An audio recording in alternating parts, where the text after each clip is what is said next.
Hello, my name is Dr. David Edward-Ooi Poon. I'm founder of the Faces of Advocacy and Advocacy for Family Reunification at the Canadian border. I'm not sure when we became the Faces of Advocacy, but I guess that's our name now. I've been waiting to launch this YouTube channel once we had all of our proper videos ready to go, but Bill Blair had posted a video tonight, and there's some things that I think we should talk about and properly strategize for the week ahead. If you haven't yet joined us, please join us in our private Facebook group, Advocacy for Family Reunification at the Canadian border, and find us on Twitter, Facebook, LinkedIn, and Instagram at Faces of Advocacy. You can also find us at facesofadvocacy.com.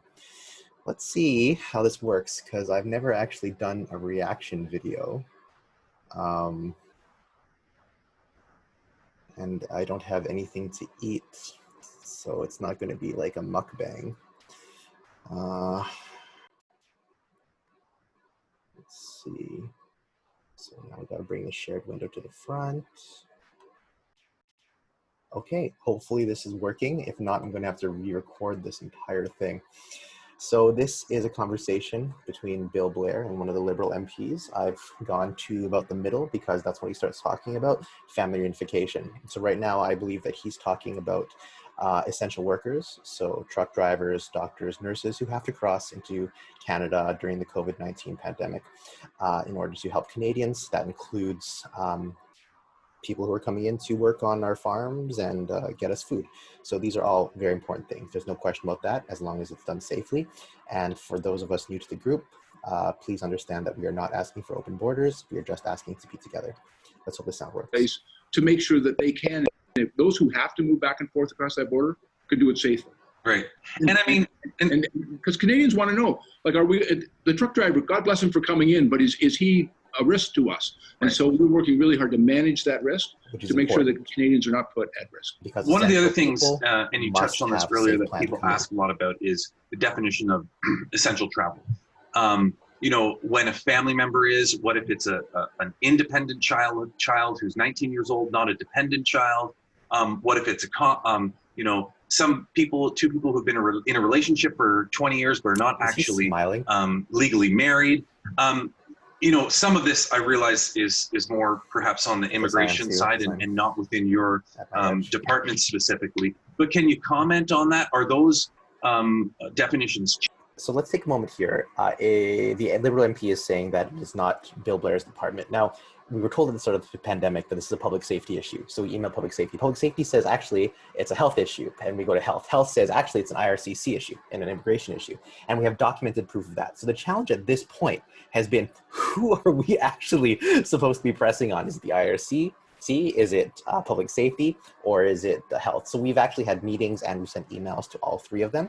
But the challenge is, until today, we are still getting pushed around and the buck is being passed because we are not sure not only who's in charge, but who's going to make the decision simply from the response that we've been getting. So we're doing a three-pronged approach to all three ministries, and we're hoping that someone will take responsibility for this. It appears that the Liberal MP here is saying that this is not Bill Blair, and Bill Blair, we have recent evidence as of last week, the last week of August, where Bill Blair says that it's the decision of the Ministry of Health. However, you'll see in this video, Bill Blair actually says that he's also involved with the decision making. So I don't know, why did he email us otherwise? Changing, are they evolving to respond to the changes that are out there in terms of the concerns that are being brought forward? Yeah, I am directly involved in this. Myself and Mr. Mendocino and I, we discuss this every single day, because it was never our intention to disadvantage or hurt families.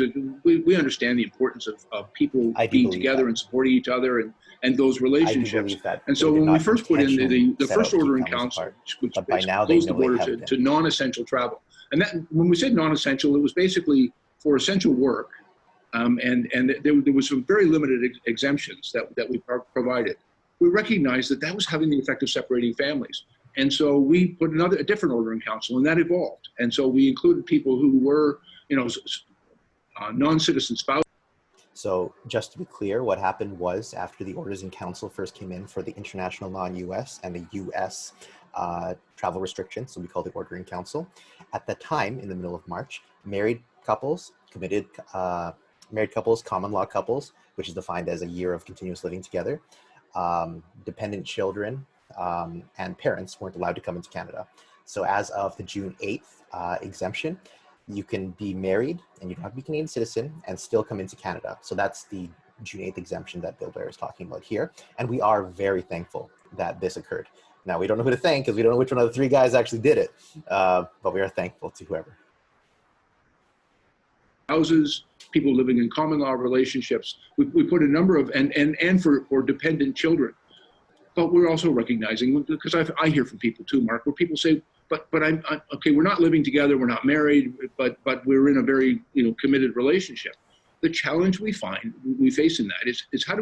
So this is a little bit of trivia, but when we started back in the end of May, Advocacy for Family Reunification at the Canadian border had to sit down and think, how do we consider fiancés, LGBTQ plus couples, and those who seem to come out married for personal or religious reasons?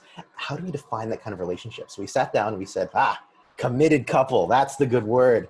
And so it's a small win here that Bill Blair clearly has heard us and read our stuff, because now he's using the term committed couple. Now, of course, it can be coincidence. I mean, we didn't invent the word committed or couple, but I like to think that it was our impact that led him to use this specific phrase, committed couple, because elsewhere in the world, they're using different terms, not just because of a language and English thing, but committed couple is what we're holding fast on. Now, he's going to start talking about the definition of committed couple, and I'll get to what our plan is and has been presented as after he discusses it.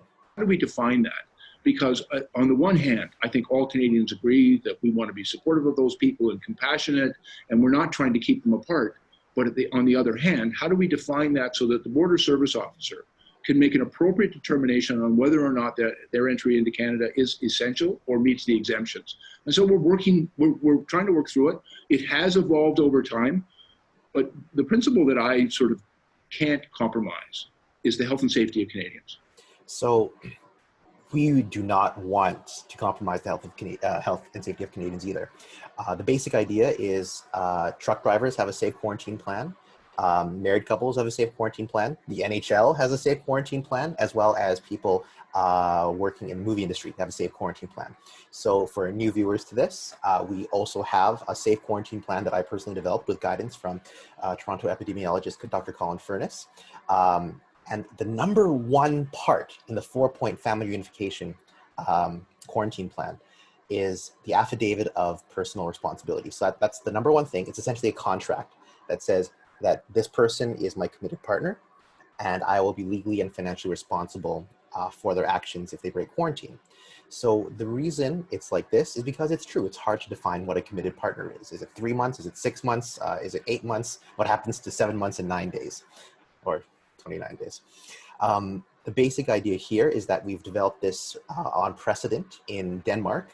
It is simply the signed piece of paper that is the proof enough that you have someone, because we don't believe that any Canadian in their right mind will sign such a legally binding contract for someone who's just going to come in and party in Banff or Sault Ste. Marie or Hull or something. If we're pushed for that exact definition, we'll probably go with a blend of the German and the Denmark definition. The Denmark definition is 6 months together. The German definition is they have to have had a picture together, some proof that they have met in Germany. The basic idea, though, is a committed partner is defined as whatever the Canadian believes that they would be signing themselves for. At this point, given the pandemic, the relationship would have had to have lasted at least 6 months if it was a pre-COVID relationship.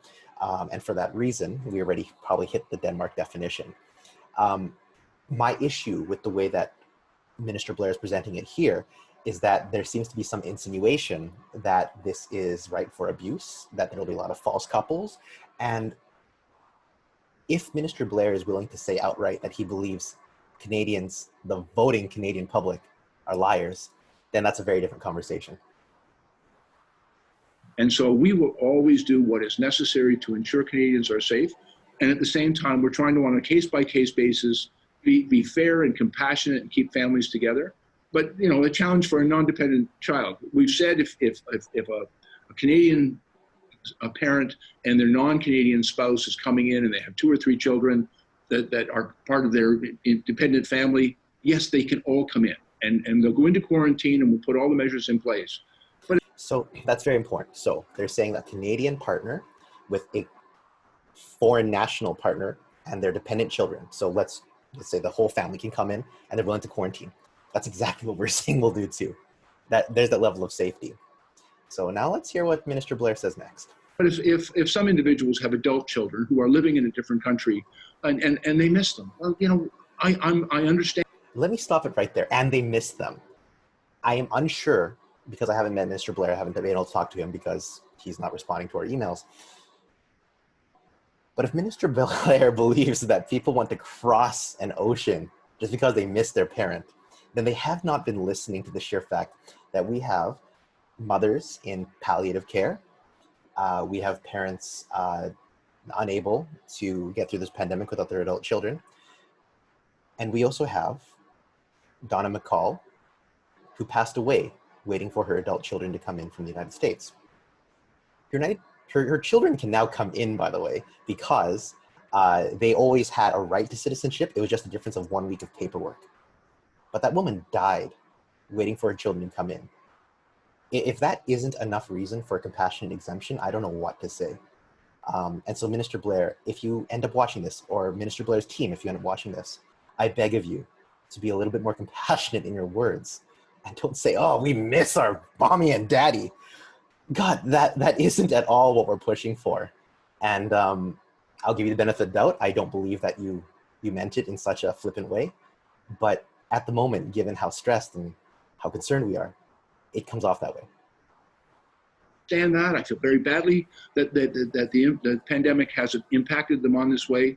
But until we can be certain that the movement of people back and forth across that border won't compromise the health and safety of Canadians, we're going to continue to be vigilant and continue to be careful.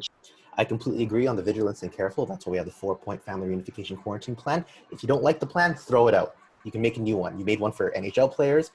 Pardon me. You approved one for NHL players. You approved one for the people working in film. And there already is existing ones for married couples, as well as dependent children. Our plan goes above and beyond what married couples, common law couples, and dependent children have to go through with the affidavit of personal responsibility, as well as qualifiers for insurance, as well as the family the Canadian family has to entirely quarantine for 14 days. So we've done a lot, I believe, to make it both medically responsible to keep Canadians safe. If you want, reach out to myself, reach out to Dr. Furness, who offered guidance on the plan. Read the plan yourself at facesofadvocacy.com. Otherwise, thank you very much for joining us on the first video for this YouTube channel. I ask you to please follow us on all social media. I ask you to please follow us here on the YouTube channel as we continue on with our campaign to bring families together. We are asking for an exemption to be expanded to committed partners and adult children of Canadians as defined in the Order in Council. We are not asking for any changes to the IRCC definition of immediate family because that will have long-lasting repercussions to immigration. So we're just saying for as long as the COVID-related Order in Councils exist, please expand the travel exemptions to these groups of people. All right, let's see how I can stop this. I wonder if I should cut out that part. Nah, you know what? Seems reasonable. Okay, thanks a lot, guys.